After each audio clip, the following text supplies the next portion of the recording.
नमस्कार। आज हम छात्रों के लिए बने एक स्रोत से नियम नंबर 2 देख रहे हैं। शीर्षक है मित्रों पर विश्वास और शत्रुओं से सीख। और जो मुख्य विचार है वो थोड़ा चौंकाने वाला है कि दोस्तों पर आंख बंद करके भरोसा मत करो और दुश्मनों का इस्तेमाल करना सीखो। हाँ, ये सुनने में पहली बार तो काफी कठोर लगता है ना। खासकर जब हम सोचते हैं कि दोस्ती का मतलब ही भरोसा है। हाँ। पर जो स्रोत का तर्क है वो थोड़ा गहरा है। बिल्कुल। तो चलिए पहले हिस्से को थोड़ा खोलते हैं। दोस्तों पर बहुत ज्यादा भरोसा न करने की सलाह। स्रोत कहता है कि दोस्तों की वफादारी अक्सर साझा हितों पर टिकी होती है। तो जब हमारी परिस्थितियां बदलती हैं, मान लीजिए हम सफल होते हैं, तब क्या होता है? हाँ, और यहीं पर स्रोत एक दिलचस्प मनोवैज्ञानिक पहलू सामने लाता है। जी। देखिए, सफलता अक्सर जो है ना वो शक्ति संतुलन को बदल देती है रिश्तों में। इससे करीबी दोस्तों में भी अनजाने में ही सही कोई असुरक्षा या शायद ईर्ष्या वो पैदा हो सकती है। अच्छा। और स्रोत कहता है कि हमारा जो भावनात्मक लगाव होता है दोस्तों से, हाँ, वो हमें इन छोटी छोटी चीजों को, इन संकेतों को देखने से रोक सकता है और हम शायद किसी संभावित विश्वासघात के प्रति ज्यादा संवेदनशील हो जाते हैं। तो इसका मतलब ये नहीं कि दोस्ती खत्म कर दो, बल्कि एक तरह की सावधानी बरतने की बात है। सही कहा, बिल्कुल। स्रोत दोस्ती के महत्व को कम नहीं कर रहा, बल्कि वो ये सुझाव दे रहा है कि करीबी रिश्तों में भी एक तरह की आलोचनात्मक नजर बनाए रखें। मतलब ये समझना कि भावनाएं कैसे हमारे फैसले को धुंधला कर सकती हैं, खासकर जब अपनी तरक्की हो रही हो। तो ये आंख बंद करके भरोसे के खतरों के बारे में है, दोस्ती खत्म करने के बारे में नहीं। ठीक है, ये बात समझ आई।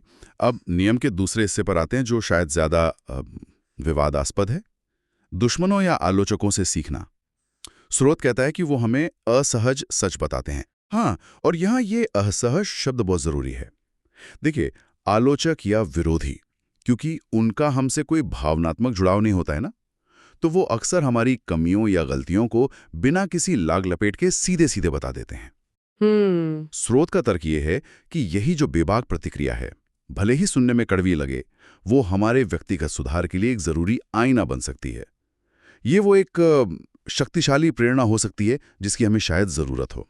तो ये कुछ ऐसा हुआ कि दुश्मनी में अवसर तलाशना, ये सुनने में थोड़ा अजीब नहीं है? अजीब लग सकता है, बिल्कुल, लेकिन स्रोत इसे एक रणनीतिक नजरिए से देखता है।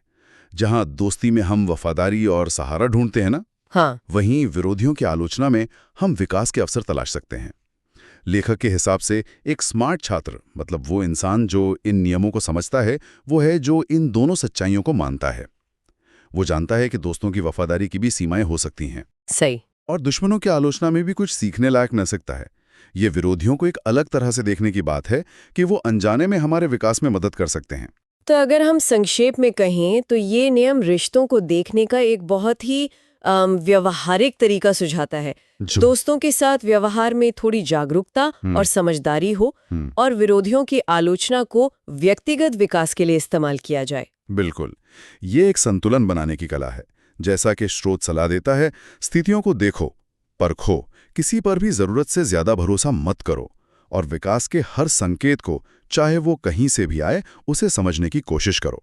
ये रिश्तों को सिर्फ भावनात्मक तौर पर नहीं, बल्कि व्यक्तिगत प्रगति के नजरिए से भी देखने का सुझाव है। तो इस पूरी चर्चा का सार यही निकलता है कि करीबी रिश्तों में भरोसे को जागरूकता के साथ संतुलित करें और आलोचना, चाहे वो किसी दोस्त से आए या दुश्मन से, उसको विकास के एक इंजन की तरह देखें। हाँ, और ये हमें एक महत्वपूर्ण सवाल पर सोचने के लिए भी छोड़ जाता है कि कोई व्यक्ति कैसे फर्क करे रचनात्मक आलोचना जो सच में विकास में मदद करे और सिर्फ नकारात्मकता या द्वेष से भरी टिप्पणी के बीच।